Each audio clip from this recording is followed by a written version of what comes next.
ಏನು ಜಿಲ್ಲಾಧಿಕಾರಿಗಳು ಮತ್ತು ಜಿಲ್ಲಾ ಪಂಚಾಯಿತಿಯ ಮುಖ್ಯ ಕಾರ್ಯನಿರ್ವಹಣಾಧಿಕಾರಿಗಳು ಅವರ ಸಭೆಯನ್ನು ಕರೆದಿದ್ದಾರೆ ಮಾನ್ಯ ಮುಖ್ಯಮಂತ್ರಿಗಳು. ಜಿಲ್ಲೆಗಳಲ್ಲಿ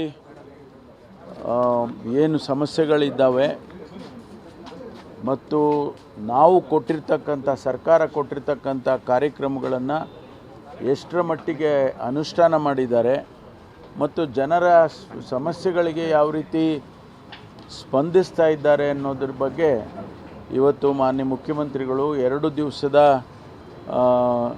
ಸಭೆಯನ್ನು ಕರೆದಿದ್ದಾರೆ. 2 ದಿವಸವೂ ಕೂಡ ಎಲ್ಲ ಇಲಾಖೆಗಳ ಬಗ್ಗೆ ಚರ್ಚೆ ಆಗುತ್ತೆ. ಪ್ರತಿಯೊಂದು ಇಲಾಖೆಯನ್ನು ಕೂಡ ಅವರು ರಿವ್ಯೂ ಮಾಡ್ತಾ ಇದ್ದಾರೆ, ಪರಿಶೀಲನೆ ಮಾಡ್ತಿದ್ದಾರೆ. ಆಡಳಿತ ಚುರುಕಾಗಬೇಕು, ಇನ್ನೂ ಹೆಚ್ಚು ಪರಿಣಾಮಕಾರಿಯಾಗಿ ಜನರ ಸಮಸ್ಯೆಗಳಿಗೆ ಅಧಿಕಾರಿಗಳು ಸ್ಪಂದಿಸಬೇಕು ಅಂಥೇಳಿ ಈ ಸಭೆಯನ್ನು ಕರೆದಿದ್ದಾರೆ.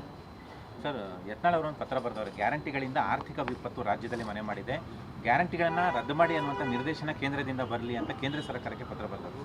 ಬರಲಿ, ಅವರು ಆಮೇಲೆ ನೋಡೋಣ, ಪರಿಶೀಲನೆ ಮಾಡ್ತೀವಿ.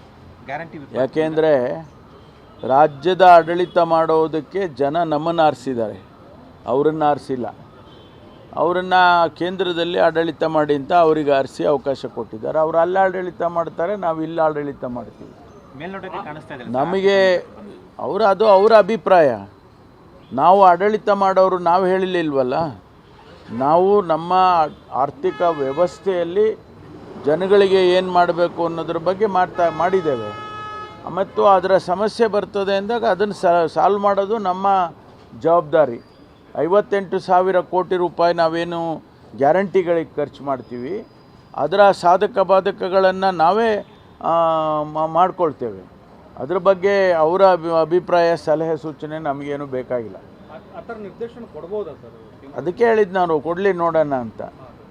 ಅವ್ರು ಯಾವ ರೀತಿ ಏನು ಜನ ನಮ್ಮನ್ನು ಆರಿಸಿದ್ದಾರೆ ಇಲ್ಲಿ ಆಡಳಿತ ಮಾಡೋದಕ್ಕೆ, ಅವರನ್ನು ಆರಿಸಿಲ್ಲ ಅಂತ ಹೇಳಿದ್ದು ಅದಕ್ಕೇ. ಅದು ಅವರು ಆ ರೀತಿ ನಿರ್ದೇಶನ ಯಾವ ಆಧಾರದ ಮೇಲೆ ಕೊಡ್ತಾರೆ